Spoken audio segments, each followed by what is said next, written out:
I came home expecting my old bedroom to look exactly the same. Instead, it looked like someone had erased my entire childhood. At first, I thought I walked into the wrong house. Then I realized my mom had sold everything I owned without telling me.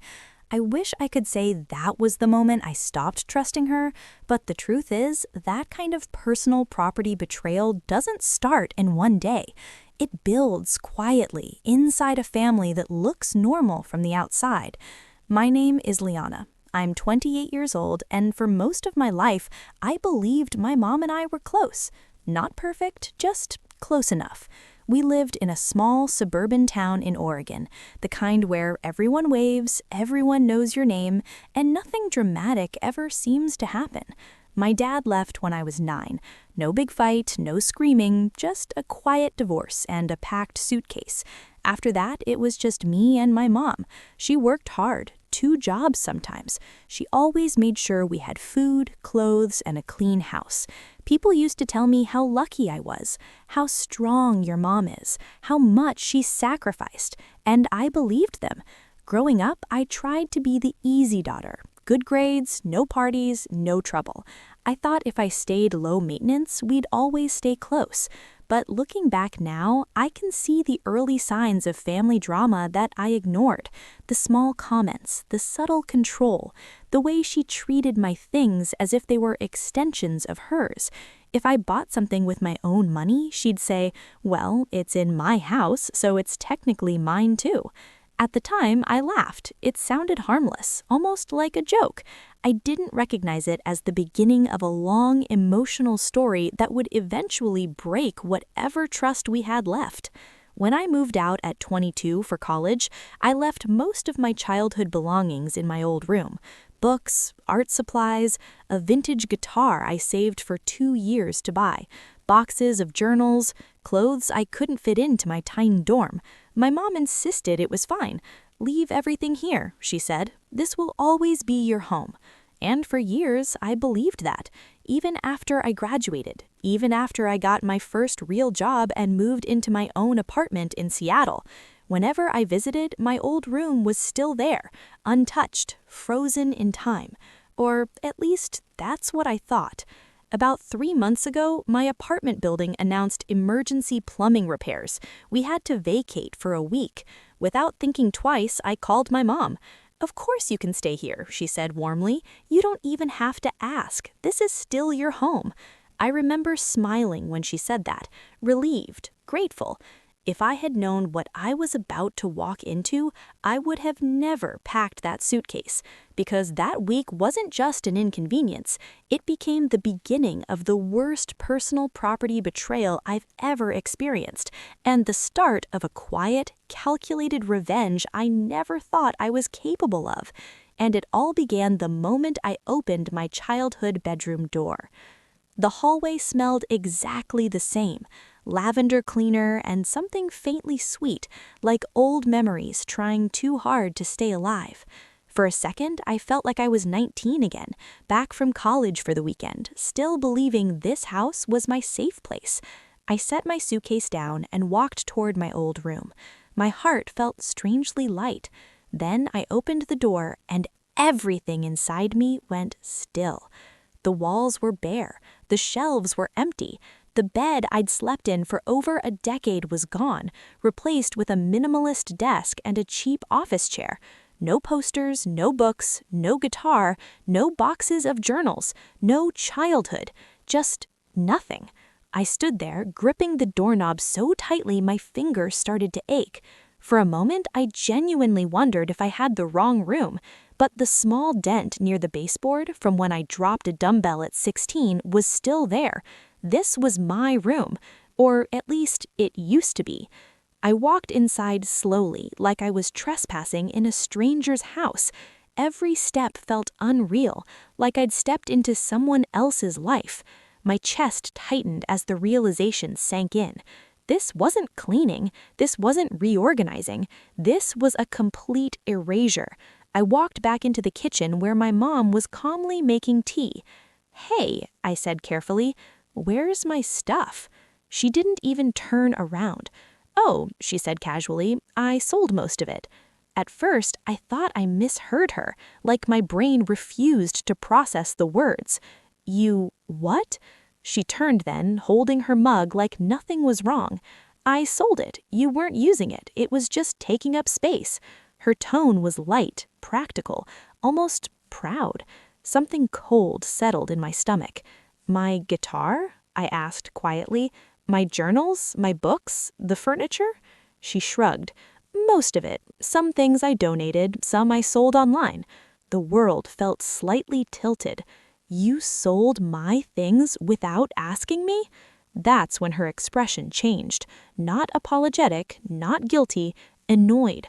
"Well, Liana," she sighed, "it's my house. I needed the space. You've been gone for years." Her words landed softly, but they cut deep. It wasn't just about the objects. It was the complete dismissal of my ownership, my memories, my consent. This wasn't just cleaning out a room. This was personal property betrayal in its purest form. I swallowed hard, trying to stay calm, trying to be rational. "How much did you sell everything for?" She took a sip of tea before answering. "A few thousand, maybe." A few thousand. My vintage guitar alone was worth nearly 2. I'd saved for it through 2 summers of part-time jobs.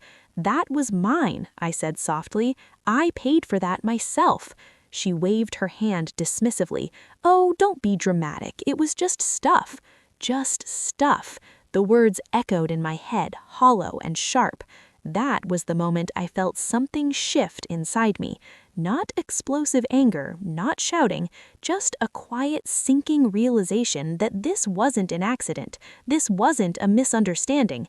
This was a deliberate decision made without me about things that belonged to me. A quiet, calculated personal property betrayal hidden beneath the surface of normal family drama. And what hurt the most was how normal she acted, like nothing important had happened, like my entire emotional story was just clutter she'd cleared out of her house. I stood there, nodding slowly, pretending to accept it, but inside, something fragile had just cracked. I wish I could say I confronted her right then, that I demanded the money back or packed my bags and left.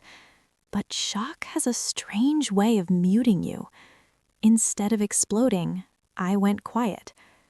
"Okay," I said softly, and that one word changed everything. My mom smiled, like the issue was settled, like this family drama had been resolved in under 5 minutes. She handed me a cup of tea and started talking about a new neighbor, a sale at the grocery store, completely normal things. Meanwhile, my entire emotional world felt like it had been boxed up and sold online. That night, I slept in what used to be my bedroom, now an office with a fold-out couch. I stared at the ceiling for hours, replaying her words. "It was just stuff. You weren't using it. It's my house." The more I thought about it, the less it felt like a simple misunderstanding. This wasn't just a cleaning decision. It was a personal property betrayal wrapped in practicality. The next morning, I tried to approach it calmly. "So where did you sell everything?" I asked while she made coffee. "Facebook Marketplace? Craigslist?" She hesitated for half a second, then shrugged. "Here and there. Why?" "I was just curious," I said. "Some of those things were valuable." Her expression tightened. Not guilty, defensive. "Well, it's done now. No point obsessing over old junk." Old junk. That phrase landed harder than I expected. My journals weren't junk. They held years of my thoughts, my struggles, my teenage heartbreaks, dreams I'd never told anyone. Someone out there now owned pieces of my inner life. Strangers flipping through pages that were never meant for them.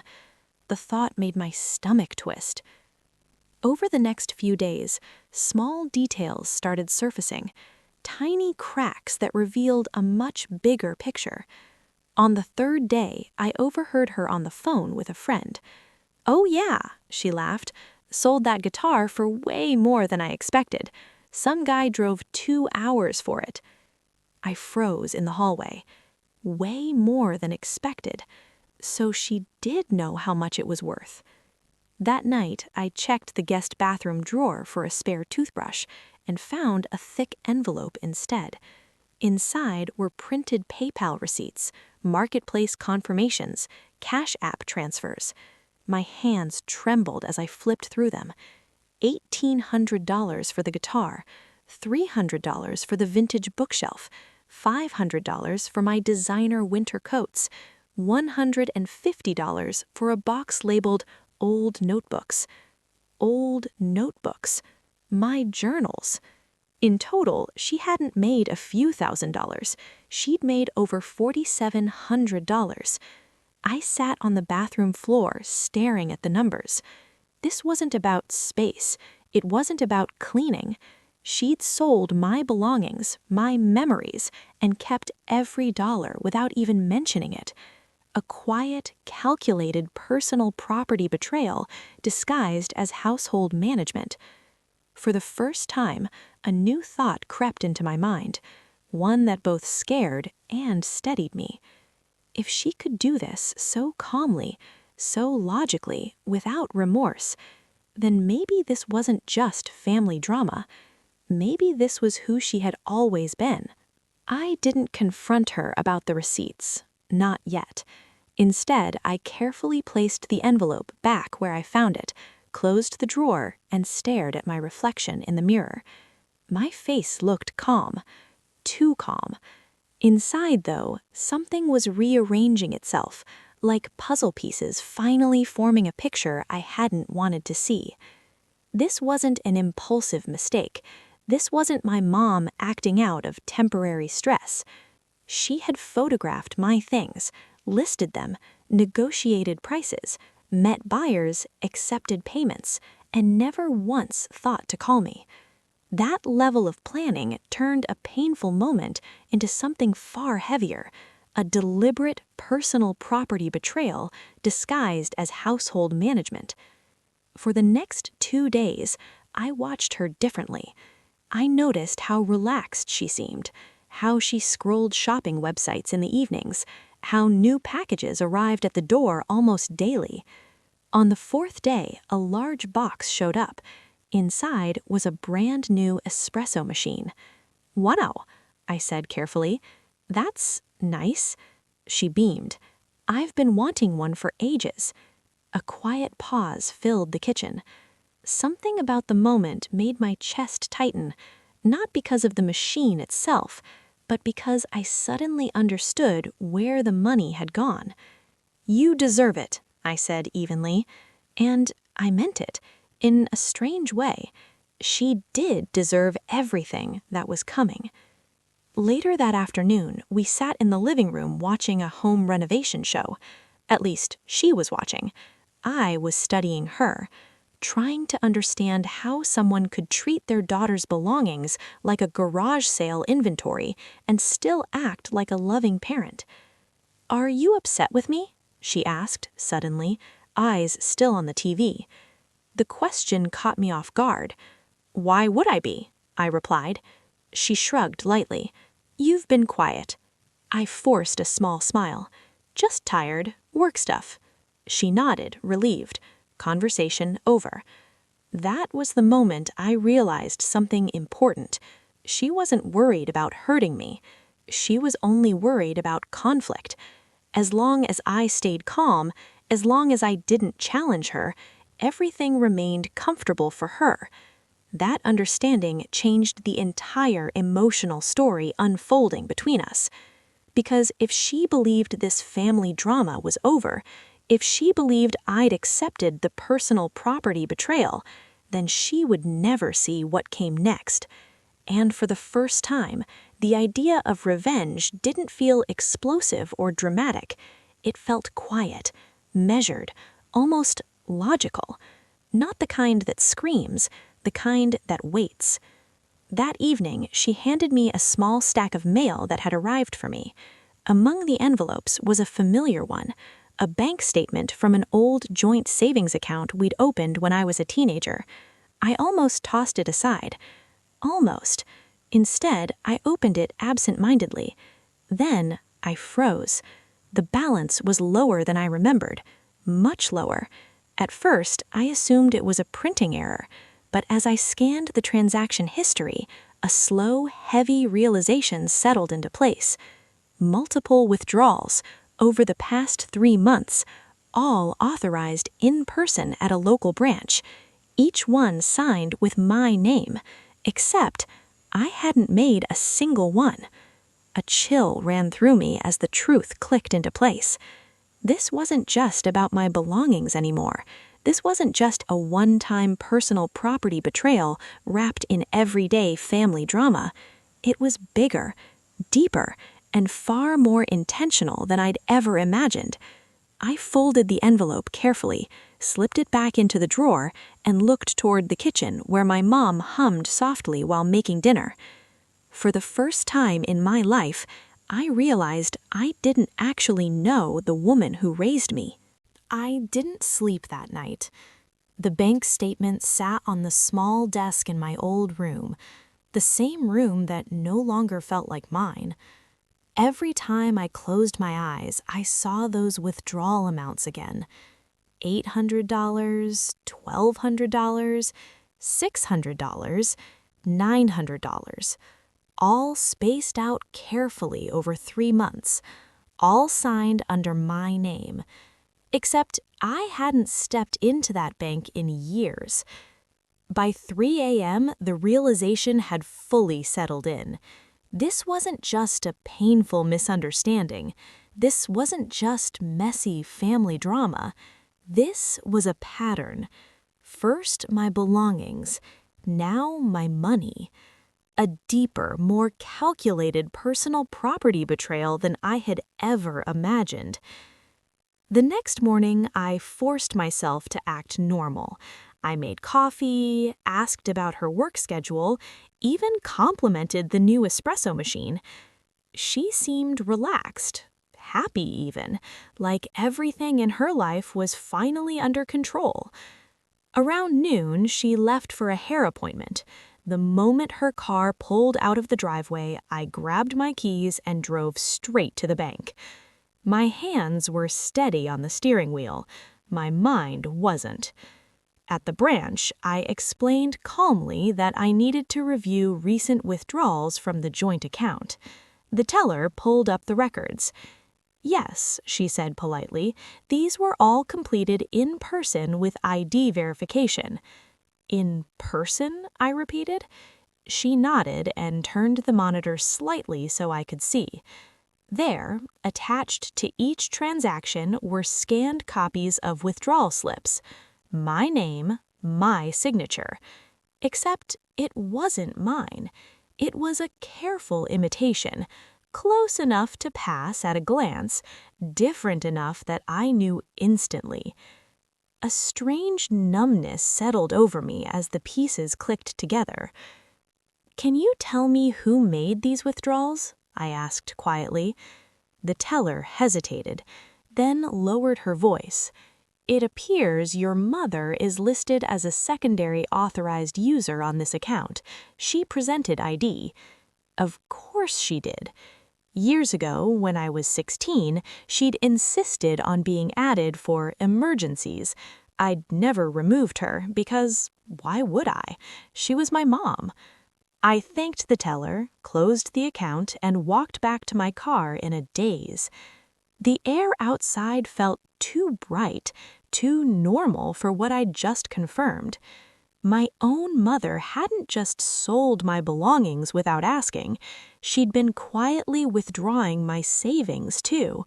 Not once, not impulsively, repeatedly, methodically.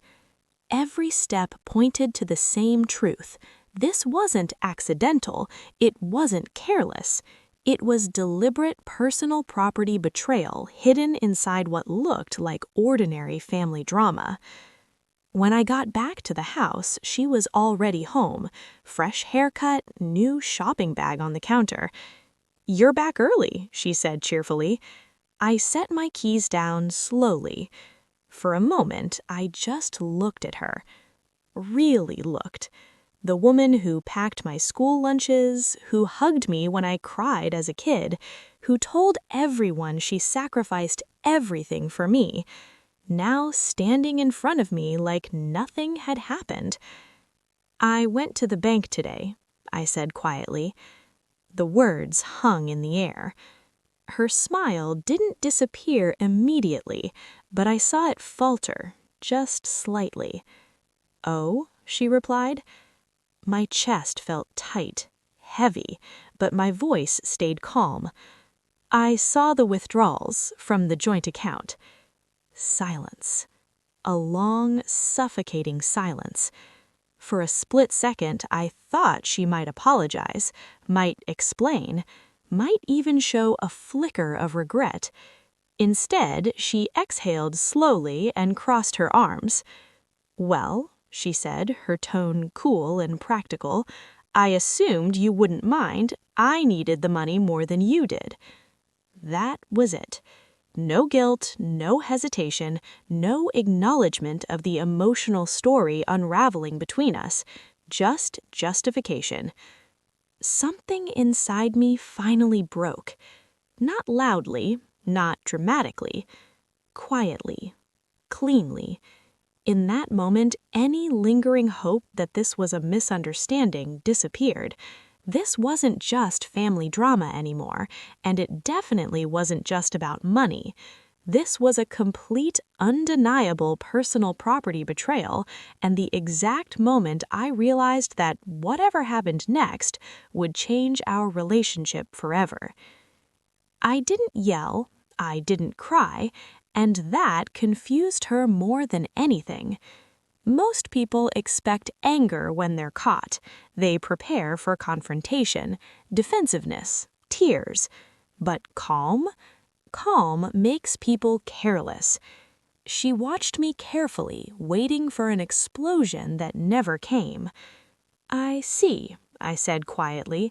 Then I picked up a glass from the counter, rinsed it, and set it in the drying rack like we were discussing grocery lists. That was the moment the power shifted, even if she didn't realize it yet. Because real revenge isn't always loud. Sometimes it's patient, logical, quiet enough that the other person doesn't notice until it's far too late. Over the next few days, I became the version of myself she found easiest to manage. Polite, grateful, unbothered. I thanked her for letting me stay, complimented her cooking, even offered to help reorganize the garage. If she suspected anything, she didn't show it. To her, this was just another chapter of ordinary family drama, one where she'd made a practical decision and I'd eventually move on. But I wasn't moving on. I was observing and preparing. The first step was simple: distance. I called my apartment management and confirmed repairs would finish earlier than expected. By the end of the week, I'd be gone. The second step was documentation.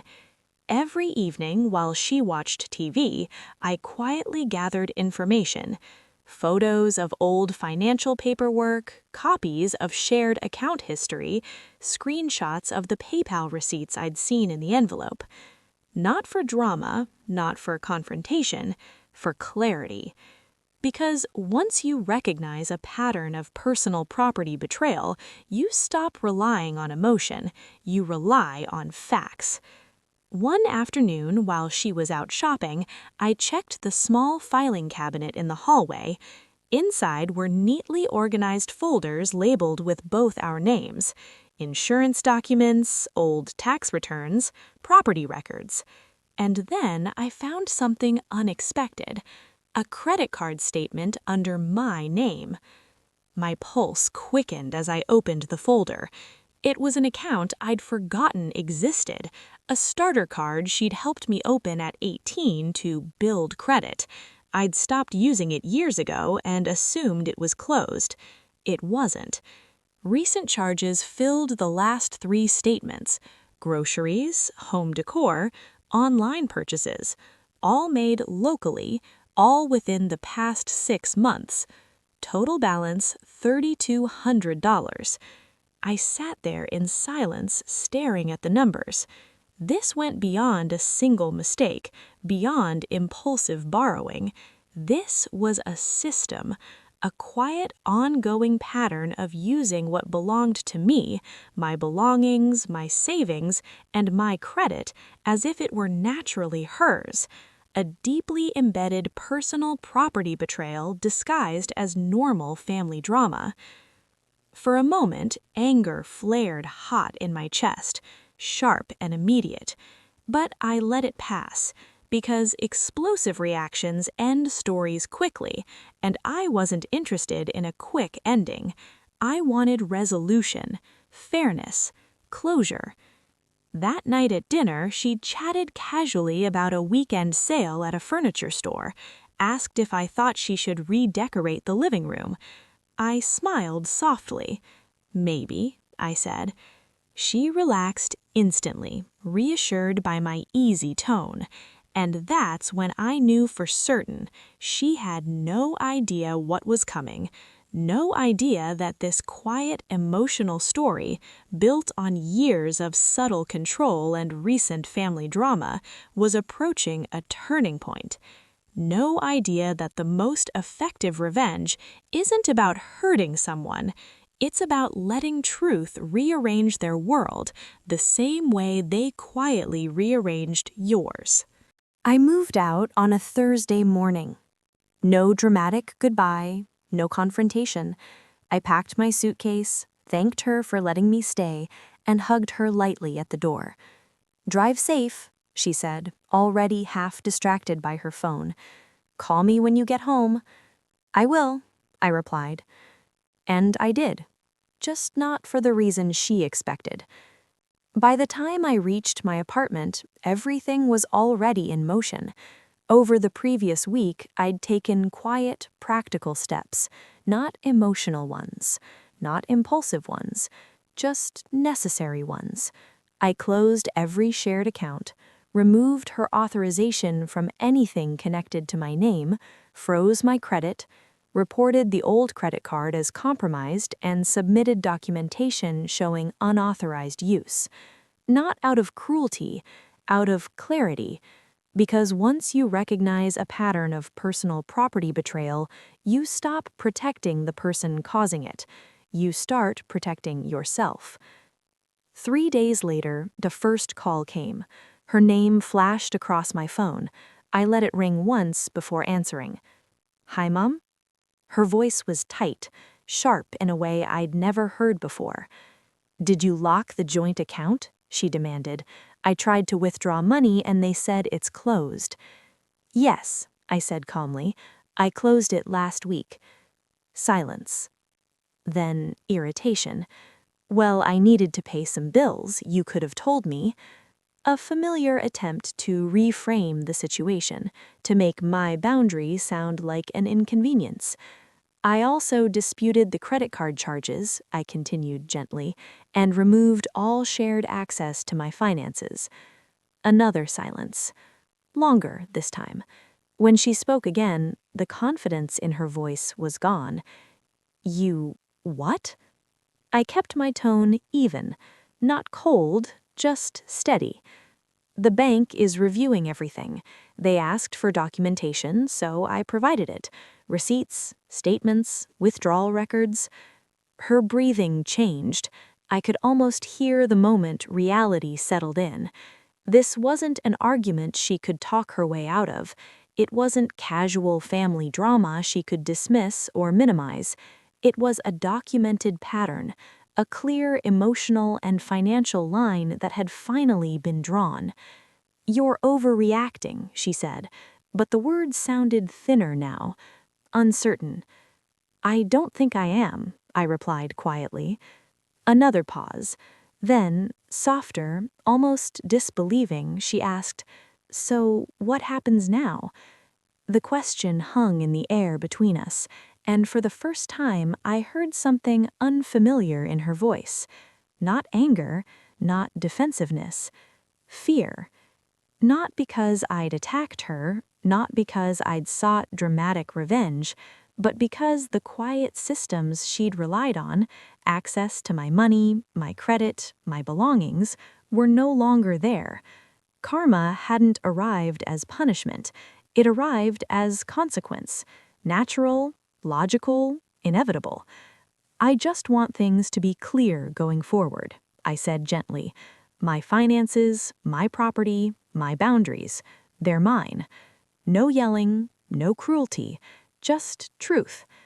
On the other end of the line, she exhaled slowly, like someone realizing a door had closed without them noticing.